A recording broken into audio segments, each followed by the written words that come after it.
안녕하세요. 다르게 보기 한의사 염유림입니다. 앞선 체온을 낮추면 두드러기가 낫는다 영상에서 아보도우르라는 일본의 의사이자 면역학자를 소개하였는데요. 일본에서는 한의사가 아닌 의사가 동양의학을 공부해 한약을 처방하고 있다는 내용 기억하세요? 이게 우리 한국 사람들 입장에서는 좀 특이해 보일 수도 있어서 오늘은 일본의 한방의학에 대해 알아보면 재밌을 것 같아요. 우리와 가장 가깝고도 비슷한 나라인 일본에서는 어떤 역사적 흐름으로 인해 현재의 한방의학으로 자리 잡았는지를 알아볼게요. 저도 한의사지만 여태껏 일본의 한방의학에 대해서는 잘 모르고 있었고 일본 현지에서 살아본 사람도 아니라서 책을 읽어본 후에나 알게 되었어요. 이번 영상은 경희대학교 한의과대학 신개내과 조기호 교수님의 일본 한방의학을 말하다와 경북대학교 의과대학 임상병리학 교실 김중명, 이원길 교수님의 의사학 개론을 참고하였습니다. 우선 중국, 일본, 한국에서 각각의 전통의학을 부르는 용어가 좀 다른데 중국에서는 중의학, 영어로는 Traditional Chinese Medicine, 한국에서는 과거에는 한나라 한자를 써서 한의학이라고 하다가 2000년대 초반부터 한국할 때 한자로 바꾸어 한의학으로 표기하였고 영어명도 Oriental Medicine에서 Korean Medicine으로 공식 변경하였어요. 일본의 경우 보통 일본 음식을 화식, 일본 과자를 화과자, 일본 문화를 화문화라고 하잖아요. 그때 조화로울 화자를 사용하는데 그래서 일본의 한방의학을 화한약이라고 또는 한방의학이라고 하여 일본 발음 그대로로 발음하여서 칸포의학, 영어로도 칸포 메디슨이라고 표기합니다. 즉 일본에서는 일본 전통의학을 화한약 혹은 한방의학이라고 해요. 일본은 1874년 메이지 유신 때 의학교육 제도가 개혁되어 화한약이 완전히 배제되어 이후 서양의학을 배워나오는 의사만이 배출되었어요. 그런데 여러분, 쯔무라 제약이라고 들어보셨나요? 쯔무라 제약은 순수 한방약만을 엑기스 제제로 생산하는 일본의 제약회사인데 이 회사의 1년 매출액은 1조 400억 원 정도로 한방약의 매출 규모가 상당하거든요. 독립된 한의사 직군이 따로 있는 것도 아닌데 이게 어떻게 가능한 걸까요? 답은 일본에서는 의사가 한약을 처방하기 때문입니다. 일본 내 한방의학 교육의 필요성이 높아지면서 2002년부터는 의대생은 화한약을 의무적으로 배우게 과목이 신설되었고 64개 대학 부속병원에서 한방 외래가 개설되어 있으며 의사가 한방약을 처방하기 때문이에요. 다음 통계를 보면 좀 더 구체적으로 알 수 있어요. 2007년 3,000명의 의사를 무작위 추출하여 질문 메일을 보내 유효 회답을 얻은 713명의 통계인데요. 진료에서 한방약을 사용하는가에 대한 대답으로 72.4%가 현재 사용하고 있다라고 답했어요.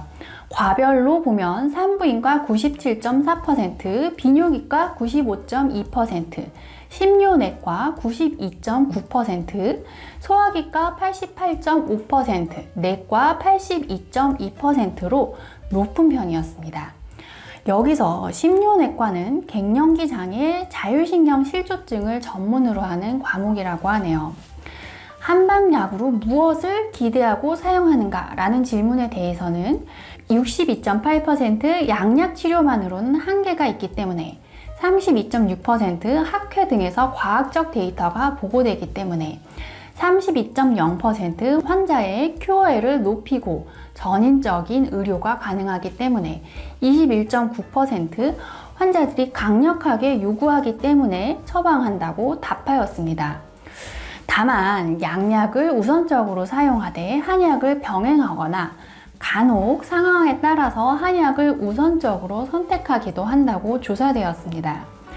상황이 이렇다 보니 일본은 의사들이 한방약을 어떻게 써야 치료 효과가 좋은지 안내하는 한방치료 책이 상당히 많은 편입니다. 이런 일본의 한방책들이 한국에도 번역되어 한의사들이 공부하기도 하고요. 그러니 앞서 소개한 의사인 아보도우르가 한방의학의 열렬한 지지자인 것도 하나도 이상할 게 없는 상황인 거죠. 다만 한국과 일본의 의학 역사를 살펴보면 1600년대부터 흐름이 좀 달라지기 시작했다는 것을 알 수 있습니다. 일본은 1603년 에도 시대 쇄국 정책으로 청나라의 문화 수입이 중단되면서 중국 의학사 초기에 나온 증상에 따라 실증적인 한약 처방집이라고 할 수 있는 상한론을 중심으로 하는 고방파가 발전하였어요. 옛 고자를 써서 고방이라고 해요. 현재의 일본에서도 주로 많이 사용되고 있는 처방은 이 상한론이라는 책의 고방들입니다. 고방은 사용되는 약재의 가지수가 비교적 적고 정확한 증상에 맞춰 써야 하는 특징이 있어요. 반면에 한국에서는 1611년 허준이 동의보감을 통해 송, 금, 원나라까지 중국 의학을 체계적으로 정리하여 이후 많이 활용되었고 1844년 이재마가 동의수세보원을 통해 체질의학 이론과 그에 따른 처방을 성립하여 금원시대의 의학을 뜻하는 후세방과 체질의학 이론을 바탕으로 하는 체질방을 주로 활용하는 차이가 생겼습니다. 한국에서도 당연히 일본처럼 상한론을 기반으로 하는 고방이 활용되고는 있지만 주류는 아니거든요. 그러다 보니 아무래도 한국과 일본에서 각각 잘하는 분야와 특징이 조금씩 다른 점은 있다고 봐야 될 것 같아요. 개인적으로는 고방만을 위주로 하는 일본의 한방의학보다 후세방과 체질방까지 모두 활용하고 있는 한국의 한의학이 질환의 치료 가능 범위가 더 넓고 효과도 더 좋지 않을까 생각하기는 합니다. 얼마 전 제가 치료하여 도움을 많이 받았던 한국 환자분이 일본 현지에 살고 있는 일본인을 소개하셔서 그 일본인 분이 일부러 한국에 있는 제 한의원에 오셔서 체질 진단을 받고 이후로 다시 일본으로 돌아가셔서 해외 배송으로 한약을 받아서 치료를 진행했었는데요. 수년간 고질적이던 과민대장 증후군, 불면증, 무기력감이 빠르게 좋아지기 시작해서 따로 감사 전화도 받았던 적이 있습니다. 그 일본인 환자분이 일본에는 과립제 형태의 한방약 밖에 없다면서 일본 한방약에 대한 약간의 불만을 표현하셨었는데요. 그 효과 차이는 한방약의 그 형태 때문이라기보다는 앞서 설명드린 근본적인 처방의 차이 때문일 것으로 생각됩니다. 제가 일본인 환자분께 일본에서는 한방이 어떻게 쓰이고 있냐고 궁금해서 물어봤거든요. 그랬더니 이분은 30대 젊은 남성분이라 그닥 관심이 없어 보이기는 했는데 노년층에서 주로 많이 활용되고 이런 한약은 본인도 어렸을 때부터 많이 복용하고 유명한 약이라고 알려주시더라고요. 봤더니 갈근탕이었습니다. 갈근탕은 감기 몸살, 근육통 등에 많이 활용되는 가장 기본적인 한약 처방 중에 하나거든요. 그리고 일본에서는 내과, 한방내과와 내과가 같이 있는 곳, 우리나라 한의원처럼 한방내과가 위주로 있는 의원이 있는데 한방내과와 내과가 같이 있는 곳에서는 주 4일 내과 진료면 주 1회 정도는 한방 전공 의사가 와서 진료하는 방식이라고 하네요. 들어보니 실제 쯔무라 제약에서 생산하는 과립형 가루약으로 한방약이 처방되고 있었어요. 또 일본 내에서는 게이오 기즈쿠 대학 한방센터가 유명하다고 하는데 이곳은 우리나라에서 연고대 정도 되는 종합대학의 병원으로 병원 홈페이지를 제가 살펴봤더니 칸포의학과, 피부과, 산부인과, 내과, 신경과를 복수 전공한 의사들이 진료를 하고 있었습니다.